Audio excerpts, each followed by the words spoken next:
I knew a family one time, and Grandma was part of that generation that had lived through the Great Depression. And when you think about it, today most of your money exists as data on a bank's server. That's how your money exists. And when you think about that, that's really kind of a scary thought. Everything that you work for kind of exists as some bits of data out in somebody's big, giant server farm somewhere. There isn't anything real about it. There's nothing that's actually tangible or concrete. But this grandma, she had lived through the Great Depression, and she knew that you couldn't necessarily always trust banks to be able to provide what they say they're going to provide was in your account. So it was cash or it was nothing.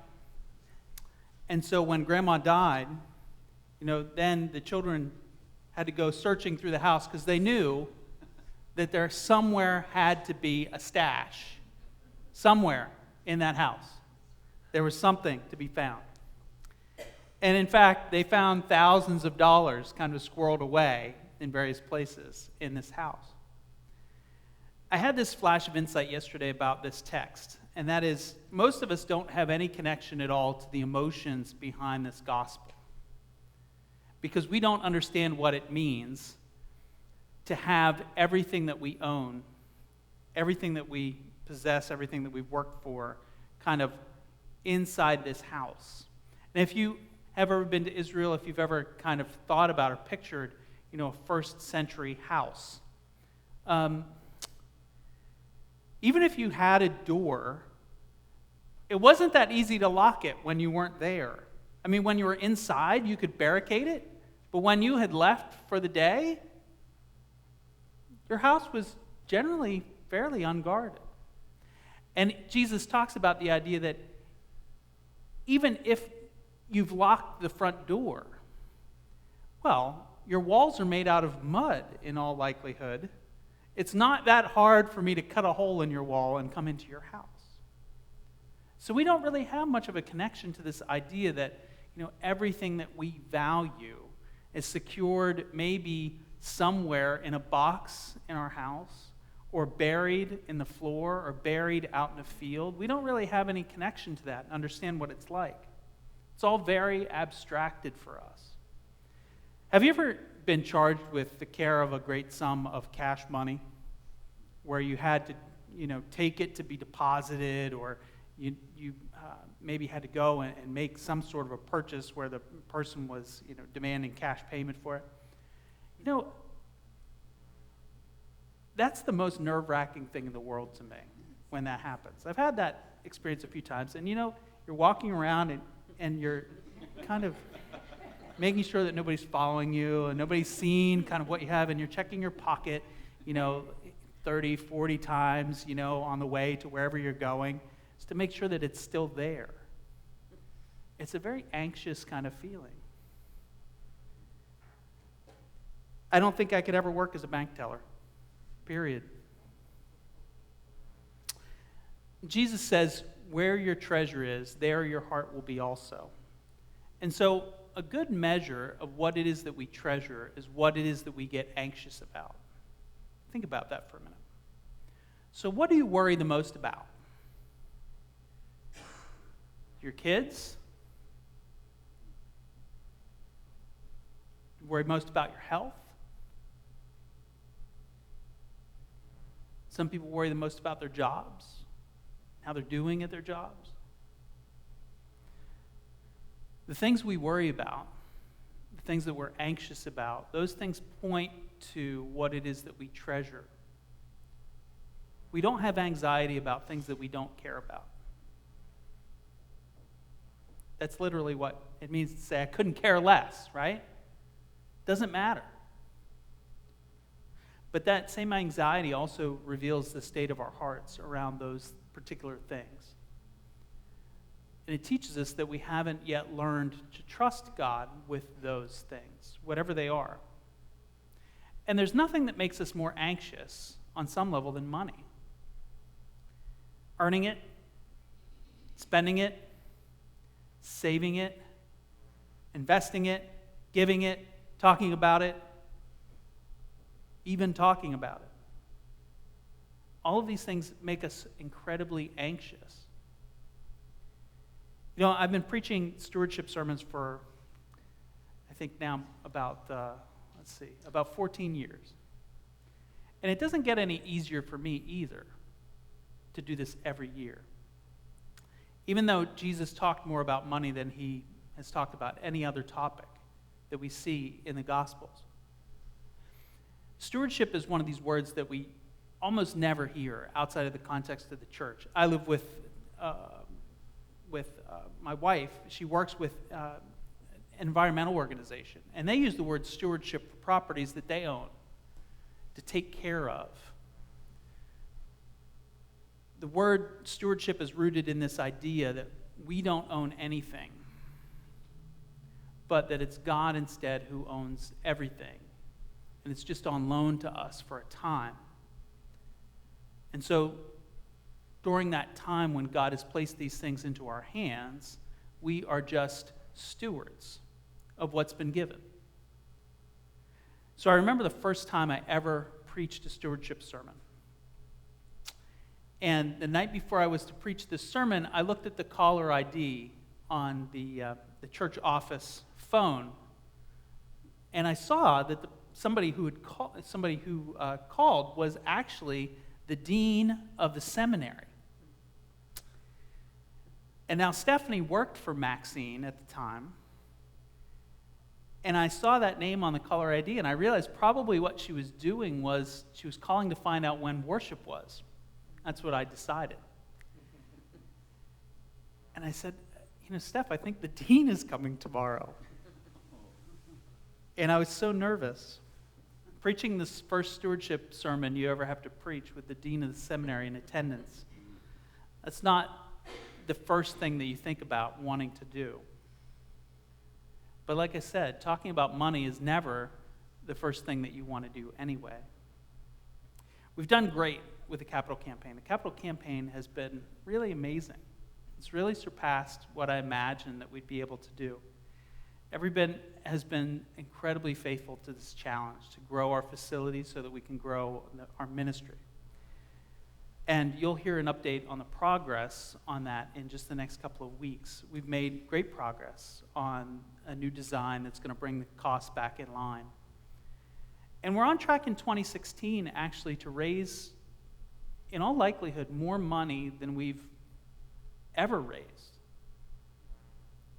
It's likely that we'll top $900,000 in the campaign and the general giving. We may get really good.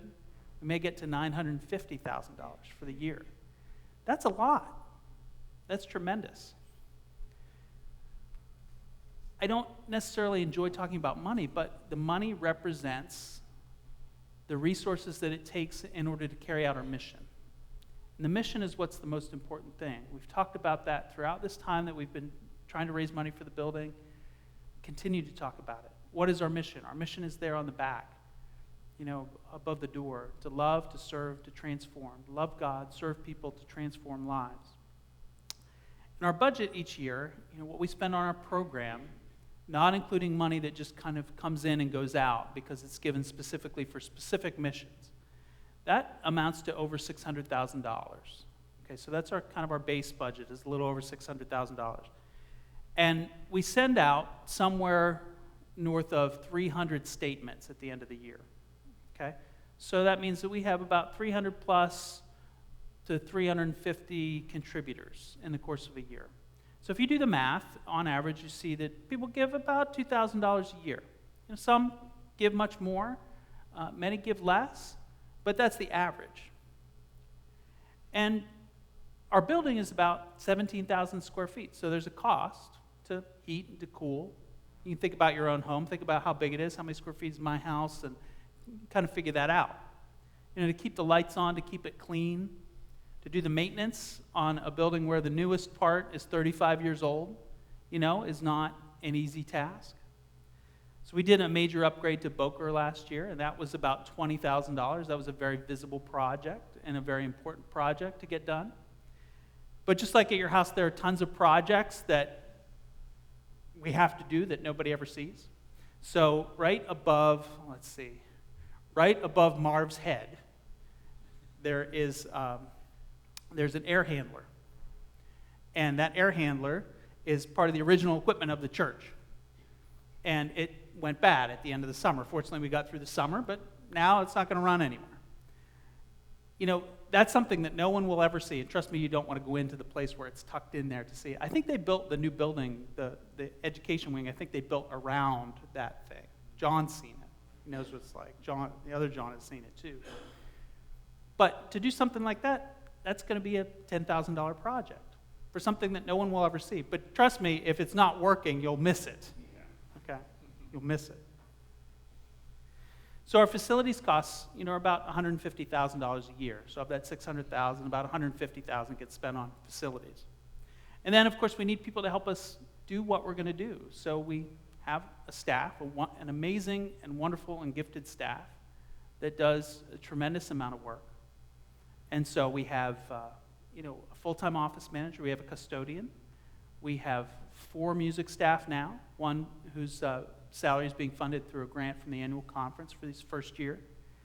We have 2 youth staff. We have 2 clergy. So our human resource costs are about $340,000 of that $600,000. So that's the biggest part of our budget. And like I said, it should be, because the people that we have are amazing, and I wouldn't trade any of them for anything. They're wonderful, and they do great, great, great work, and I'm really in awe of all of them. And then behind the salaries, behind the facilities costs, then the next biggest category is what we give. So every year we spend about $75,000, and now this isn't including, again, what comes in and goes out because we raised it for a specific ministry.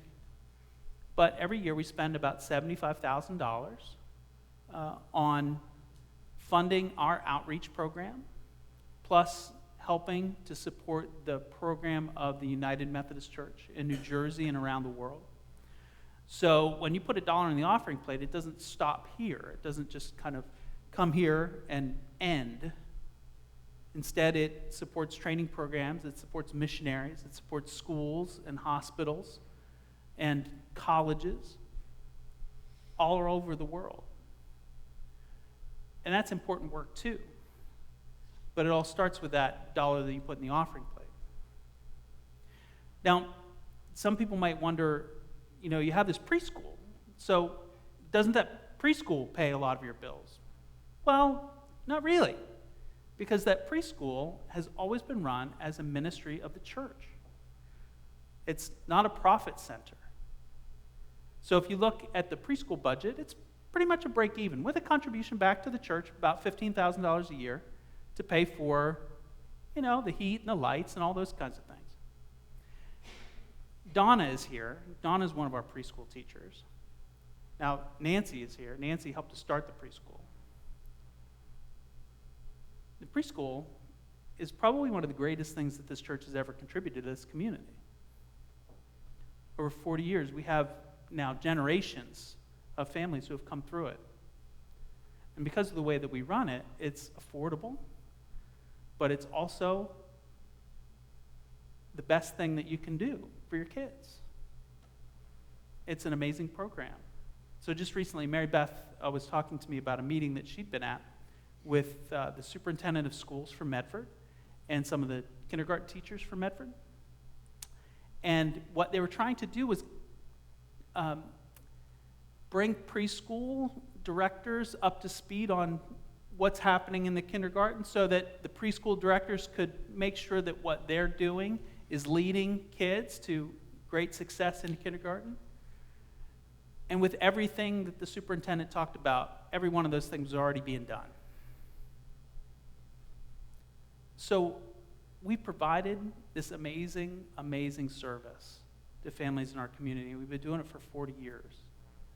And it's something that we don't talk about enough. But we ought to be proud of it. I'm proud of it. But that ministry wouldn't be possible without this container that surrounds it, which is the church, the congregation. This ministry of worship, this ministry of education, of small groups, of outreach. Without all of that, that preschool couldn't exist.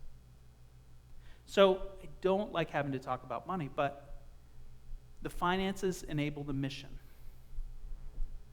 So without those finances, without those resources, then there's no preschool, there's no Sunday school, there's no youth groups, no worship, no choirs, no food drives, no blood drives, no mission trips, no interfaith hospitality. So you get the picture. It's all connected. It all supports, every piece supports another piece. And we treasure all these things. They're important to us. We've decided that they're important to us. You're here at 8:15 every Sunday because this is important to you. Because all of these things represent different facets of the mission that God has given us to do here. To love God, to serve people, to transform lives. I'm a different person today because I met Jesus through the local church. I'm different. There's no question about it. Because I experienced great worship and great teaching and a community that supported me and encouraged me to use my gifts and to grow in the use of those gifts to the place where I am who I am today. So the theme of this year's stewardship campaign is first priority. And this week you're going to get some material in the mail to review. And we'll ask you then to complete a commitment card for next Sunday that will be for the 2017 year. And as you pray over that card, remember what it is that Jesus says in this passage. He says, where your treasure is, there your heart will be also. So take a few minutes to look at what it is that you're giving now. And remember that the key question here is not, what am I giving to? Even though we've talked a lot about that today, that's not the key question. The key question is not, what am I giving to? Instead, I think the key question is, who are you giving your heart to? Because Jesus says that the heart travels together with the treasure, that where one is, the other is.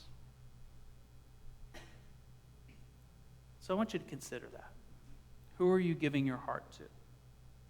Amen?